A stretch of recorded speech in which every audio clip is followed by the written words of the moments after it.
বিসমিল্লাহির রহমানির রহিম। আসসালামু আলাইকুম গাইস। তো সকলকে জানাচ্ছি আমার ব্লগে স্বাগতম। তো বরাবরের মতো আমি আজও চেষ্টা করছি আপনাদেরকে নতুন কিছু দেখানোর, আর নতুন একটা জায়গার উদ্দেশ্যে বেরিয়ে চলেছি। তো বন্ধুরা চলুন আমার সাথে, দেখি আপনাদেরকে কোন জায়গা দেখাতে পারি। তো আমরা গুটি গুটি পায়ে রওনা হয়ে গেছি কাইবা বাদামতলা বাজার থেকে, ক্যাম্পের মোড় হয়ে সোজা গয়ড়া বাজারের উদ্দেশ্যে। সেখান থেকে আমাদের কিছু বাইপাস রোডকে লক্ষ্য করে সামনের দিকে অগ্রসর হতে হবে। তো বন্ধুরা, আপনারা আমার ভিডিওর সাথেই থাকুন। আমি চেষ্টা করব পুরা রাস্তার ছোট ছোট কিছু নিদর্শন সহ মূল জায়গার প্রতিচ্ছবি আপনাদের সামনে তুলে ধরার। তো বন্ধুরা, আমরা এখন কামারবাড়ি মোড় পার হয়েই চলে এসেছি সেই গয়ড়া বাজারের একেবারেই দ্বার প্রান্তে। তো ইতিমধ্যে আমরা গয়ড়া বাজারে প্রবেশ করে ফেলেছি বন্ধুরা। আর গয়ড়া বাজার আমরা ক্রসিং করব রামভাদ্রপুর রোডের পাশ থেকেই চলে যাব সোজা কলেজ রোড ধরার জন্য। তো দেখুন বন্ধুরা, আমরা গয়ড়া বাজারের ভিতর দিয়ে চলে যাচ্ছি সেই আমাদের কাঙ্ক্ষিত লক্ষ্যে। তো বন্ধুরা, আপনারা লক্ষ্য করতে পারছেন যে এই বাজারের চারি সাইডের দোকানপাটগুলো, সেই সাথে রাস্তার লোকেশনটাও অনেক সুন্দর।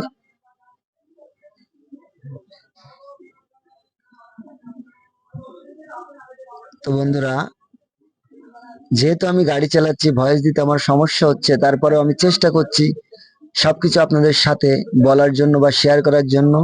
এখন আমরা চলে এসেছি সেই চন্দনপুর ইউনাইটেড কলেজের সামনে দিয়ে চলে যাচ্ছি সোজা কলারোয়ার রাস্তা ধরে সামনের দিকে আমরা অগ্রসর হচ্ছি।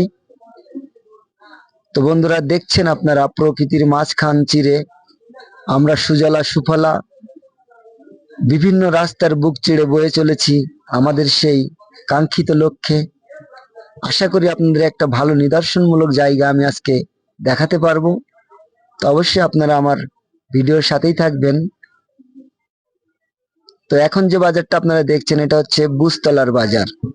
বুস্তলার বাজার থেকে আমরা আরো সামনের দিকে ছুটে চলেছি বন্ধুরা।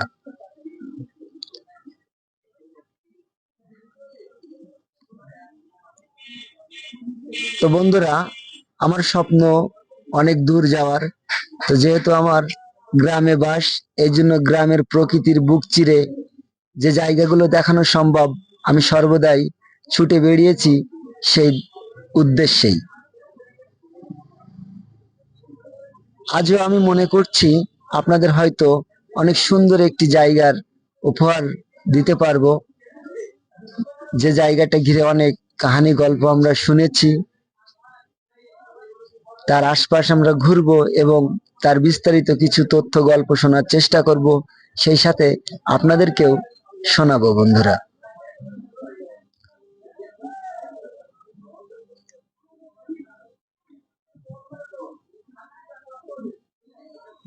তো বন্ধুরা, আপনারা দেখছেন আমরা ছুটেই চলেছি। ছুটন্ত ঘোড়ার মতো আমাদের গন্তব্য জানি না আজ কোথায় নিয়ে থামবে।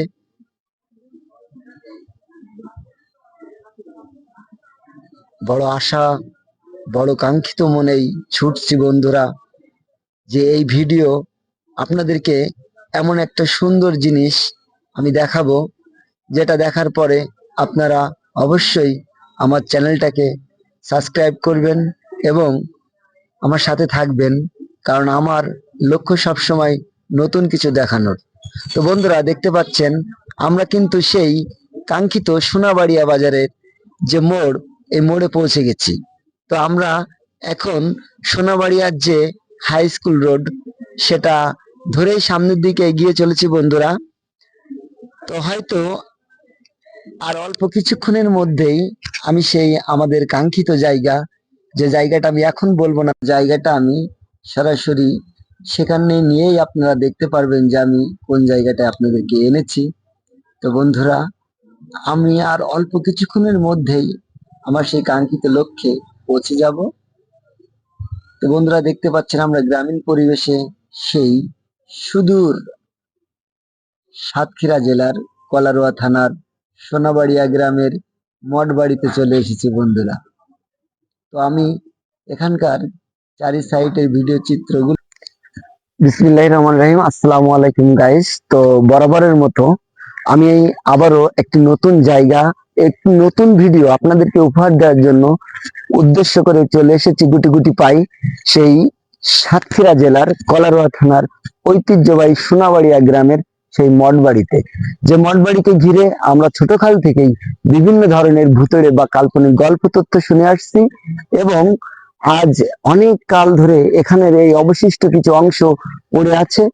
আমরা চেষ্টা করব বন্ধুরা এই ভিডিওর মাধ্যমে কিছু কথা আপনাদের এই মঠ বাড়ি সম্পর্কে বলার, বা মঠ বাড়ির যে স্থাপিত অংশগুলো আছে সেগুলো আপনাদেরকে দেখানোর। তো বন্ধুরা চলুন আমার সাথে, আমি চেষ্টা করব আপনাদেরকে মঠ বাড়ির ভিডিও চিত্র দেখানোর। দেখুন বন্ধুরা, এই সেই কাঙ্ক্ষিত মঠ বাড়ি। এটা একটি গ্রামীণ পরিবেশে সাতক্ষীরা জেলার কলারোয়া থানার সোনাবাড়িয়া গ্রামে অবস্থিত। এখানে প্রাচীনকালে রাজা মহারাজারা বাস করত। এখানটায় অনেক গল্প আমরা বিভিন্ন ময় মুরব্বীর কাছ থেকে শুনেছি। এই যে আপনারা পাশে পুষ্করিণীটা দেখতে পাচ্ছেন, সর্বপ্রথম এই পুষ্করিণী নিয়ে আমি কথা বলি। এই পুষ্করিণীতে নাকি এক সময় সোনার নৌকা বাঁধা থাকতো। সেটা আসলে সত্য কতটা আমরা জানি না, তবে আমরা আহ এটা ময় মুরব্বীর মুখে শুনেছি যে এরকমটা নাকি ছিল এক সময়। তো থাকতেও পারে, সেটা অবিশ্বাসের কিছু নাই, কারণ এরকম জায়গা প্রচুর প্রচালিত, অনেক জায়গাতে এরকম স্থাপিত আছে যেখানটা ঘিরে মানুষ অনেক কিছু বিশ্বাস করে বা অনেক কিছু জানে। তো বন্ধুরা চলে আসেন, আমাদেরকে ভিতরের দিকে নিয়ে যাওয়ার চেষ্টা করছি।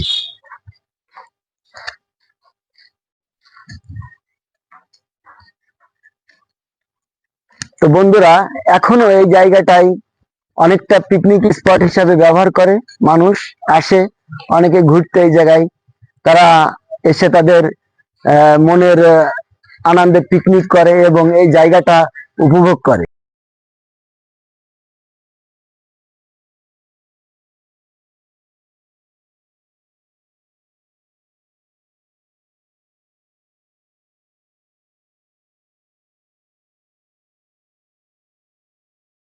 তেমন কিছু আর অবশিষ্ট নেই বন্ধুরা, আছে শুধু এই প্রাচীন কালের ইটের তৈরি চুন সুপারি দিয়ে গাঁথা একটি প্রাচীন বিল্ডিং।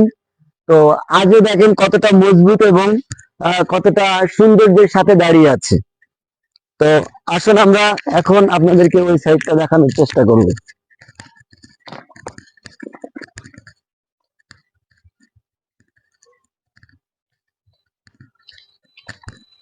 তো বন্ধুরা আপনারা লক্ষ্য করতে পারছেন এখানে যে এই যে এখানে একটা দরজা ছিল, এই দরজাটা মানুষের বিভিন্ন অনৈতিক কার্যকলাপের জন্য আহ বন্ধ করে দেওয়া হয়েছে।